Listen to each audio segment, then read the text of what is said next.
billahi minasyaitonirrajim. Bismillahirrahmanirrahim. Assalamualaikum warahmatullahi wabarakatuh. Alhamdulillahi haqqa hamdi, wassalatu wassalamu ala khairi khalqi Muhammad wa ala alihi wa sahbihi ajma'in. Amma ba'du. Halo Sobat Santri, pada Bahsul Kutub kali ini kita akan membahas kitab Minhajul Abidin karangan Al-Hujjatul Islam Abu Hamid Muhammad bin Muhammad Al-Ghazali atau yang sering kita kenal dengan Imam Al-Ghazali. Kitab Minhajul Abidin ini merupakan salah satu rangkaian dari kitab Ihya Ulumuddin yang berisikan tentang tasawuf. Beliau, Imam Al-Ghazali, mengarang kitab ini dikarenakan pada zaman itu orang-orang hanya fokus beribadah zahir saja tanpa memperhatikan ibadah batin mereka. Maka pada kitab ini Imam Al-Ghazali banyak merincikan tentang cara perbaikan hati.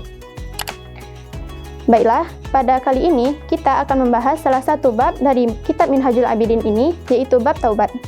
Sebagaimana sabda Rasulullah SAW yang dikutip dalam kitab Sunan At-Tirmidzi yang berbunyi, An Anas bin Malik radhiyallahu anhu qala Rasulullah SAW, kullu bani Adam khata'un wa khairul khata'in at-tawwabun. Rawahu Tirmidzi wa qala hadisun hasan.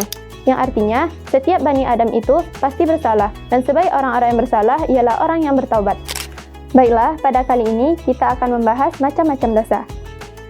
Qala al-musannifu rahimahullahu wa nafa'ana bi'ulumihi fid dharaini amin.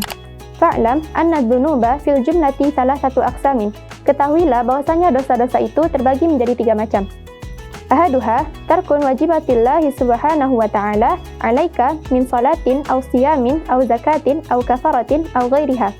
Yang pertama yaitu meninggalkan kewajiban-kewajiban yang telah Allah tetapkan kepada kita, seperti meninggalkan salat, puasa, zakat, membayar denda atau lain hal semacamnya. Maka, jika kita pernah meninggalkan salah satu dari itu, maka hendaklah kita mengkodanya. Fataqdi ma amkanaka minha, hendaklah engkau mengkodanya sebisamu. Watsani dzunubun bainaka wa bainallahi subhanahu wa ta'ala. Dosa yang kedua yaitu dosa yang berkaitan dengan Allah Ta'ala. Kasyurbil khamri wa darbil mazamiri wa aklir riba wa nahwi dzalika. Seperti meminum khamar, memainkan alat musik yang menimbulkan syahwat, wa aklir riba, dan memakan riba, dan lain hal semacamnya. Fatandamu ala dzalika, maka jika kita pernah melakukan itu, maka hendaklah kita menyesali terhadap dosa-dosa itu.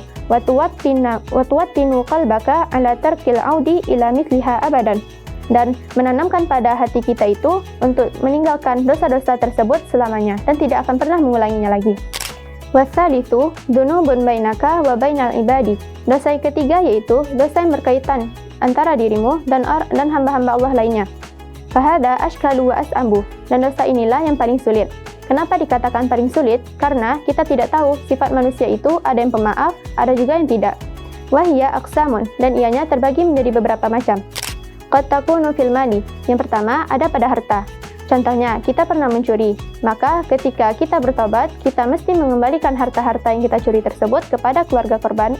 Maka jikalau kita tidak bisa, dikarenakan kita fakir atau karena keluarga korban tidak ada, maka kita rujuk ilallah, kembali kepada Allah dan memohon kepada Allah supaya korban tadi mengikhlaskannya di akhirat kelak.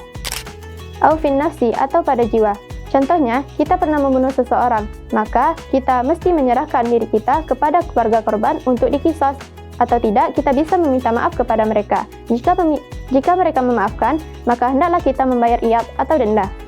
Jikalau keluarga korban itu tidak ada, maka rujuk ilallah, kembali kepada Allah dan memohon kepada Allah supaya keluarga korban tadi ridho dan memaafkan kita di akhirat kelak. Au fil irdi, atau pada harga diri. Nah, dosa yang berkaitan dengan harga diri ini contohnya seperti mencaci, memfitnah, atau menzalimi orang. Maka, jika kita bertobat, kita mesti menyatakan kalau kita itu salah di hadapan mereka, dan lakukanlah itu jikalau itu memungkinkan. Jika memungkinkan tidak terjadinya fitnah ataupun amarah dari orang lain. Au fil hormati, atau yang berkaitan dengan kehormatan. Nah, dosa yang berkaitan dengan kehormatan ini sebaiknya tidak kita nyatakan di hadapan orang tadi, karena pasti akan menimbulkan amarah dan bertambahnya gejolak fitnah. Maka caranya yaitu kembali kepada Allah dan memohon kepada Allah supaya kita diampuni. Au fid dini, atau yang berkaitan dengan agama. Nah, contohnya kita pernah mengkafirkan orang, membid'ahkan orang, ataupun menyesatkan orang lain. Maka, kita harus menyatakan kepada orang tersebut bahwa kita salah dalam menyampaikan itu. Lalu, minta keridhaan kepadanya jika itu memungkinkan. Jikalau ia telah meninggal, maka mintalah kepada Allah supaya kita diampuni di akhirat kelak. Nah, Sobat Santri, jika kita pernah melakukan dosa-dosa tadi, maka jika itu berkaitan dengan hak orang lain, maka kita harus menunaikannya. Tetapi, jika itu tidak memungkinkan, maka kita kembali kepada Allah, supaya Allah mau memaafkan kita, dan supaya orang tadi ridho terhadap apa yang kita lakukan. Karena Allah tahu isi hati seorang hamba, sebagaimana yang dikatakan oleh pengarang dalam kitab ini, "Idza alima sidqa min qalbil 'abdi, fa innahu yuradi khusama'ahu min khizanati fadlihi." Jika Allah sudah tahu ketulusan hati seorang hamba, maka Allah akan buat hati korban itu ridho terhadapnya. Nah, lalu bagaimana jika ada orang yang mengatakan, saya nggak bisa tobat, nanti saya buat dosa lagi? Maka kita harus ingat bahwa itu ialah tipu daya syaitan, karena kita juga tidak akan tahu apakah kita akan membuat dosa itu lagi ataupun tidak.